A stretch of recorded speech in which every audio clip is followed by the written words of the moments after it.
அனைவருக்கும் வணக்கம்.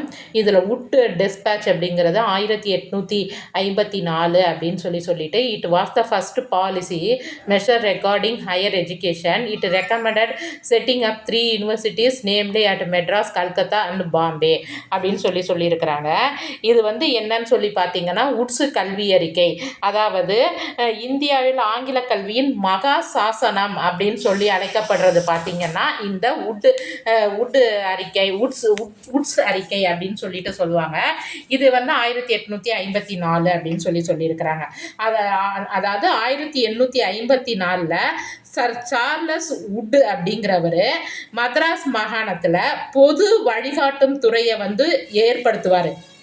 அதாவது டிபார்ட்மெண்ட் ஆஃப் பப்ளிக் இன்ஸ்ட்ரக்ஷன்ஸ் அப்படிங்கிற ஒரு துறையை ஏற்படுத்துவார். அந்த துறை தான் என்ன பண்ணணும்னு பார்த்தீங்கன்னா இந்தியாவில் அனைவருக்கும் அனைத்து விதமான மக்களுக்கும் எதை வழங்கணும் அப்படின்னு சொல்லி முடிவு பண்ணுவாங்க. கல்வியை வழங்கணும் அப்படின்னு சொல்லிட்டு இது முடிவு பண்ணுவாங்க. அப்போ அதனால தான் இந்த அறிக்கையை என்ன சொல்லுவாங்க, இந்தியாவில் ஆங்கில கல்வியின் மகா சாசனம்.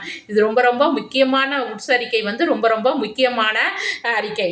ஏன்னா எல்லா மக்களுக்கும், அதாவது ஏற்றத்தாழ்வு இல்லாமல் அனைத்து நிலையிலான மக்களுக்கும் கல்வியை வழங்கணும் அப்படின்னு சொல்லி முடிவு பண்ணது யாருன்னு சொல்லி சொன்ன அறிக்கை என்னன்னு சொல்லி பார்த்தீங்கன்னா இந்த உட்ஸ் அறிக்கை தான் அப்படின்னு சொல்றாங்க. அதே மாதிரி என்னன்னா இதில் இன்னொரு சின்ன ஒரு செய்தியும் இருக்குது. இது அனைத்து விதமான மக்களுக்கும் கல்வியை வழங்கணும் அப்படின்னு சொன்னாலும் இந்தியர்களினுடைய கொள்கைகளையும் கலாச்சாரத்தையும் விலக்கி வைத்து மாநில கல்வியின் முழுமையான கட்டுப்பாட்டை விதித்தது. இதற்கு முன்னாடி அதாவது எஜுகேஷனை ஃபுல்லாக அவங்க கண்ட்ரோலுக்கு கொண்டு போயிட்டாங்க. நம்மளுடைய குருகுல கல்வி, அதற்கப்புறம் இருந்த நம்மளுடைய சமய கல்வி, இந்த மாரியான கல்விகளை எல்லாம் தாண்டி பொது நிலையிலான கல்விகளுக்கு முக்கியத்துவம் கொடுத்தாங்க.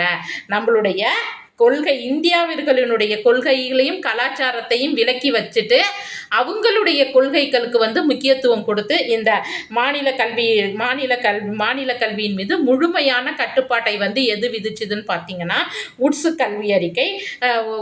அறிக்கை விதிச்சுது. அதேமாரி இன்னொரு நல்ல விஷயம் பற்றி பார்த்தீங்கன்னா அனைத்து பள்ளிகளுக்கும் மானியம் வழங்கியது. அந்த கல்வியை மக்களுக்கு கொடுக்கணும்னா அதை ஃபர்தராக அவங்க எடுத்து செய்கிறதுக்கு எதன் தேவை, நிதி ஆதாரம் தேவை. அப்போ மக்களுக்கு எது வழங்கியச்சுன்னு சொல்லி பார்த்தீங்கன்னா மானியம் வழங்கினது இந்த அறிக்கையின் மூலமாக தான் இந்த மானியமானது வழங்கப்பட்டது. இதே மாதிரி பார்த்தீங்கன்னா நம்மளுடைய கல்வி முறைகள்லேயே பார்த்தீங்கன்னா இந்தந்த பள்ளிகளாக இருந்தாலும் சரி, கல்லூரிகளாக இருந்தாலும் சரி, இந்த அமைப்புலேருந்து நம்மளுக்கு அதாவது ஒரு பணம் இருந்துச்சுன்னா இவ்வளோ மானியம் தரோம் அப்படின்னு சொல்லுவாங்க.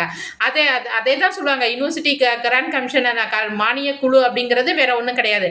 நாங்கள் எவ்வளோ தரோம், நீங்கள் எவ்வளோ தரீங்க, இருவரும் இணைந்து மக்களுக்கு கல்வியை எப்படி தரோம் அப்படிங்கிறது தான் இதனுடைய முக்கியத்துவம். அப்போ உட்ஸ் அறிக்கைனா நம்ம என்னன்னு சொல்லி சிம்பிளாக ஞாபகம் வச்சுக்கோங்க.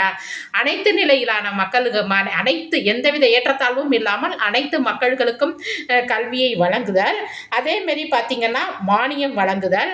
3வது பாயிண்ட் என்னன்னா 3 யூனிவர்சிட்டி நிறுவுறாங்க இந்த கல்வி அடிப்படையில். மெட்ராஸ், கல்கத்தா, பாம்பே அப்படிங்கிற 3 பல்கலைக்கழகங்களை நிறுவுறாங்க.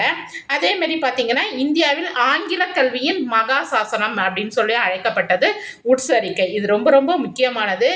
இது கொஞ்சம் நோட் பண்ணி வச்சுக்கோங்க. நன்றி, வணக்கம்.